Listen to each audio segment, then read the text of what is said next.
प्रणाम है आप सभी का और स्वागत है आपका हमारे चैनल आत्म से अध्यात्म की ओर में।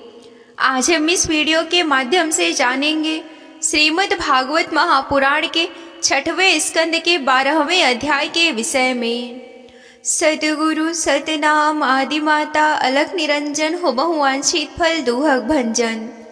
ओम श्री गणेशाय नमः। अथ 12वां अध्याय। शीर्षक वृतासुर का वध। तो आइए अब कथा का आरंभ करते हैं। श्री सूकदेव जी कहते हैं कि राजन, वृतासुर रणभूमि में अपना शरीर छोड़ना चाहता था, क्योंकि उसके विचार से इंद्र पर विजय प्राप्त करके स्वर्ग पाने की अपेक्षा मरकर भगवान को प्राप्त करना श्रेष्ठ था।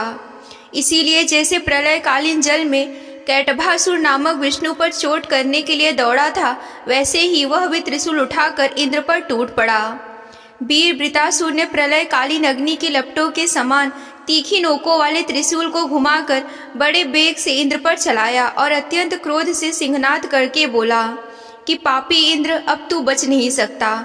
इंद्र ने यह देख कर कि वह भयंकर त्रिशूल ग्रह और उल्का के समान चक्कर काटता हुआ आकाश में आ रहा है, किसी प्रकार की अधीरता नहीं प्रकट की और उस त्रिशूल के साथ ही वासुकी नाग के समान वृतासुर की विशाल भुजाएं अपने 100 गांठों वाले वज्र से काट डाली। एक बाह कट जाने पर वृतासुर को बहुत क्रोध हुआ। उसने वज्रधारी इंद्र के पास जाकर अपनी ठोड़ी में और गजराज ऐरावत पर परिधि से ऐसा प्रहार किया कि उनके हाथ से वज्र गिर पड़ा। वृतासुर के इस अत्यंत अलौकिक कार्य को देखकर देवता, असुर, चारण, सिद्धगण आदि सभी उसकी प्रशंसा करने लगे, परंतु इंद्र का संकट देखकर वे ही लोग बार बार हाय हाय कहकर चिल्लाने लगे। परीक्षित, वह वज्र इंद्र के हाथ से छूटकर वृतासुर के पास जा पड़ा, इसलिए लज्जित होकर इंद्र ने उसे फिर से नहीं उठाया। तब वृतासुर ने कहा कि इंद्र, तुम वज्र उठाकर अपने शत्रु को मार डालो, वह विषाद करने का समय नहीं है। सर्वज्ञ सनातन आदि पुरुष भगवान ही जगत की उत्पत्ति, स्थिति और प्रलय करने में समर्थ हैं। उनके अतिरिक्त देह अभिमानी और युद्ध के लिए उत्सुक अत्ताताइयों को सर्वदा जय नहीं मिलती। वे कभी जीतते हैं तो कभी हारते हैं।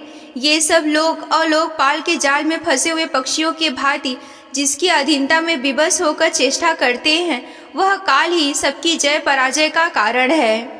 वही काल मनुष्य के मनोबल, इंद्रियां बल, शरीर बल, प्राण, जीवन और मृत्यु के रूप में स्थित है। मनुष्य उसे ना जानकर जड़ शरीर को ही जय पराजय आदि का कारण समझता है। इंद्र जैसे काठ की पुतली और यंत्र का हरिण नाचने वाले के हाथ में होते हैं, वैसे ही तुम समस्त प्राणियों को भगवान के अधीन समझो। भगवान के कृपा प्रसाद के बिना पुरुष, प्रकृति, महतत्व, अहंकार, पंचभूत, इंद्रियां और अंतःकरण चतुष्ट, ये कोई भी इस विश्व की उत्पत्ति आदि करने में समर्थ नहीं हो सकते। जिसे इस बात का पता नहीं है कि भगवान ही सबका नियंत्रण करते हैं, वही इस परतंत्र जीव को स्वतंत्र कर्ता भोक्ता मान बैठता है। वस्तुतः स्वयं भगवान ही प्राणियों द्वारा प्राणियों की रचना और उन्हीं के द्वारा उनका संहार करते हैं। जिस प्रकार इच्छा ना होने पर भी समय विपरीत होने से मनुष्य को मृत्यु और अपयश आदि प्राप्त होते हैं, वैसे ही समय की अनुकूलता होने पर, इच्छा ना होने पर भी उसे आयु, लक्ष्मी, यश और ऐश्वर्य आदि भोग ही मिल जाते हैं। इसीलिए यश, अपयश, जय पराजय, दुख सुख, जीवन मरण, इनमें से किसी एक की इच्छा या अनिच्छा ना रखकर सभी परिस्थितियों में समभाव से रहना चाहिए। हर्ष शोक से वशीभूत नहीं होना चाहिए। सत्व, रज और तम, ये तीनों गुण प्रकृति के हैं, आत्मा के नहीं। अतः जो पुरुष आत्मा को उनका साक्षी मात्र जानता है, वह उनके गुण दोष से लिप्त नहीं होता। देवराज इंद्र, मुझे भी तो देखो, तुमने मेरा हाथ और शस्त्र काट कर एक प्रकार से मुझे परास्त कर दिया है, फिर भी मैं तुम्हारे प्राण लेने के लिए यथाशक्ति प्रयत्न कर रहा हूँ। यह युद्ध क्या है? एक जुए का खेल है। इसमें प्राण की बाजी लगती है, बाणों के पासे डाले जाते हैं और वाहन ही चौसर है। इसमें पहले की यह बात नहीं मालूम होती कि कौन जीतेगा और कौन हारेगा। श्री सूकदेव जी कहते हैं कि परीक्षित, वृतासुर की यह सत्य और निष्कपट वचन सुनकर इंद्र ने उसका आदर किया और अपना वज्र उठा लिया। इसके बाद बिना किसी प्रकार का आश्चर्य किए मुस्कुराते हुए वे कहने लगे, देवराज इंद्र ने कहा कि अहो दानवराज, सचमुच तुम सिद्ध पुरुष हो, तभी तो तुम्हारा धैर्य, निश्चय और भगवत भाव इतना विलक्षण है। तुमने समस्त प्राणियों के सुहृदय आत्मस्वरूप जगदीश्वर की अनन्य भक्ति भाव से भक्ति की है। अवश्य ही तुम लोगों को मोहित करने वाली भगवान की माया को पार कर गए हो, तभी तो तुम असुरोचित भाव छोड़कर महापुरुष हो गए हो। अवश्य यह बड़े आश्चर्य की बात है कि तुम रजोगुणी प्रकृति के हो, तो भी विशुद्ध सतत्व स्वरूप भगवान वासुदेव में तुम्हारी बुद्धि दृढ़ता से लगी हुई है। जो परम कल्याण के स्वामी भगवान श्री हरि के चरणों में प्रेम में भक्ति भाव रखता है, उसे जगत के भोगों की क्या आवश्यकता है। जो अमृत के समुद्र में विहार करता रहता है, उसे क्षुद्र गढ़ों में जल के प्रयोजन से क्या हो सकता है। श्री सूकदेव जी कहते हैं कि परीक्षित, इस प्रकार योद्धाओं में श्रेष्ठ महापराक्रमी देवराज इंद्र और वृतासुर धर्म का तत्व जानने की अभिलाषा से एक दूसरे के साथ बातचीत करते हुए आपस में युद्ध करने लगे। राजन, अब शत्रुसूदन वृतासुर ने बाएं हाथ से फौलाद का बना हुआ एक बहुत भयावना परिध उठाकर आकाश में घुमाया और उससे इंद्र पर प्रहार किया, किंतु देवराज इंद्र ने वृतासुर का यह परिधि तथा हाथी की सूंड के समान लंबी भुजा अपने 100 गांठों वाले वज्र से एक साथ ही में काट गिराई।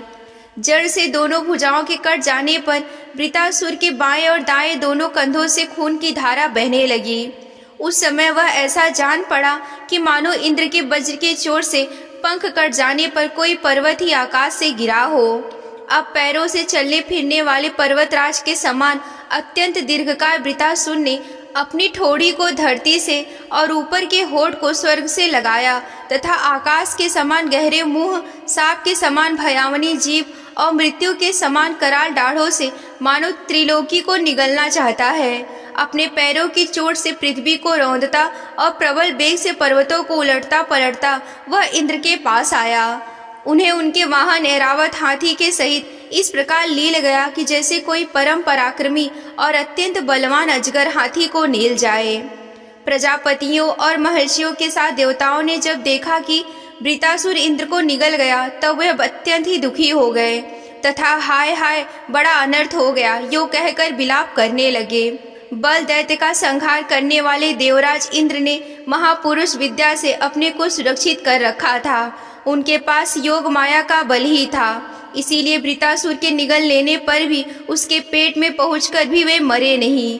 उन्होंने अपने वज्र से उसकी कोख फाड़ डाली और उसके पेट से निकलकर बड़े वेग से उसका पर्वत शिखर के समान ऊंचा सिर काट डाला। सूर्य आदि ग्रहों के उत्तरायण और दक्षिणायन रूप गति में जितना समय लगता है, उतने दिनों में अर्थात 1 वर्ष में वृत्रवध का योग उपस्थित होने पर घूमते हुए उस तीव्र वेगशाली वज्र ने उसकी गर्दन को सब ओर से काटकर भूमि पर गिरा दिया।